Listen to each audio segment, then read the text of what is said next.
Սիրելի հայրենակիցներ, Որպեսզի Սամվել Կարապետյանը լիարժեք մասնակցի քաղաքական գործընթացներին խորհրդարանական ընտրություններից առաջ։ Նրա փաստաբանական թիմը դիմում միջնորդություն է ներկայացրել հակակոռուպցիոն դատարանի դատավոր Վահե Դոլմազյանին, որ նա նախ Կարապետյանի խափանման միջոցի հարցը քննի։ Ապրիլի 21-ին ուժեղ Հայաստան կուսակցությունը հրավիրել է համագումար եւ առանցքային է, որ մինչ այդ համագումարը, որի օրակարգում հենց ընտրություններին վերաբերող հարցերն են, Սամվել Կարապետյանը հնարավորություն ունենա ամբողջությամբ մասնակցելու քաղաքական գործընթացին։ Երբ գործը դատարանի վարույթում է, ըստ ընթացակարգի նախնական դատալսումներ են լինում, մի շարք հարցեր քննարկվում, մինչդեռ փաստաբանների պնդմամբ այս պահին պետք է առաջնահերթություն տրվի խափանման միջոցի վերաբերյալ հարցի քննարկմանը։ Անարդար է, որ Սամվել Կարապետյանի մրցակիցները ակտիվ մասնակցեն քաղաքական պրոցեսներին, իսկ ուժեղ Հայաստան կուսակցության նախագահը 4 պատի մեջ մնա կալանավորված։ Մենք խոսում ենք նախընտրական շրջանի մասին, մենք խոսում ենք օրինակ ամեն շաբաթ կիրակի ուժերից մեկի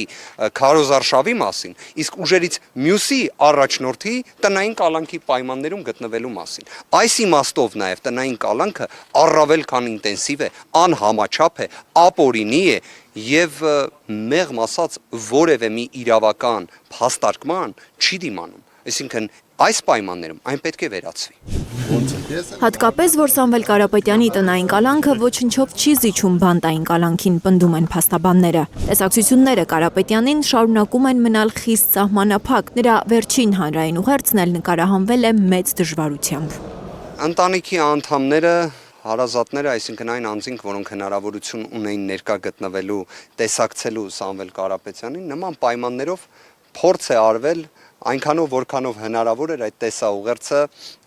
նկարահանել, անկեղծորեն եմ ասում, բավականին բարդ է, երբ նշված ոլորտում մասնագիտացում ոչ մեկ չուներ հարազատներից, թե ինչպես ստացվեց, կարծում եմ հանրության արձագանքները առավել քան խոսում են։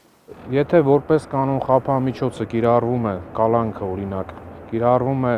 վարույթի ընթացքում անձի պատշաճ վարքագիծը ապահովելու նպատակով, այս գործի նյութերի ուսումնասիրությունը վկայում է հակառակի մասին։ Վարույթները, մոտ 10 վարույթ միմյանց միացվել, համատեղ քննվել են բացառապես մեկ նպատակով Սամվել Կարապետյանին ազատությունից զրկելու համար։ Սամվել Կարապետյանի գործով հարձակումվել է 40 մարդ, որից որևէ մեկը Կարապետյանին վերագրվող արարքների մասին որևէ փաստական տվյալ չի հայտնել։ Կատարվել են 81 զննության արձանագրություններ, որոնցից որևէ մեկում Սամվել Կարապետյանի անունը չի էլ հիշատակվում, պնդում են փաստաբաններն ու հարցնում, ինչ է սա, եթե ոչ աբսուրդ։ անմիջական մասնակցություն, Սա քրեական վարույթ չէ, սա 135 հատորանոց դատական իշխանության ղեկավարի կողմից վրեժխնդրություն է, սա վախի դրսևորում է եւ նման պայմաններում հայտնել այդպիսի հասարակությանը տեղեկատվություն, որ հաստատված այն էլ հանգամանքներով իրականությանը չհամապատասխանող, սա ընդամենը չեմ կարող ասել, սա աբսուրդի ժանրից է, որը որ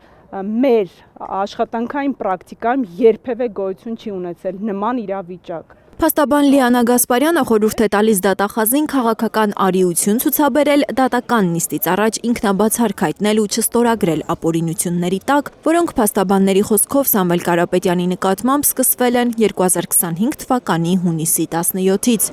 Ուժեղ Հայաստան կուսակցության նախագահի գործով դատական նիստը տեղի կունենա վաղը 10:30-ին։ Լիլիթ Գասպարյան, Միլենա Պողոսյան, Էլեն Յահինյան, Հայլուր։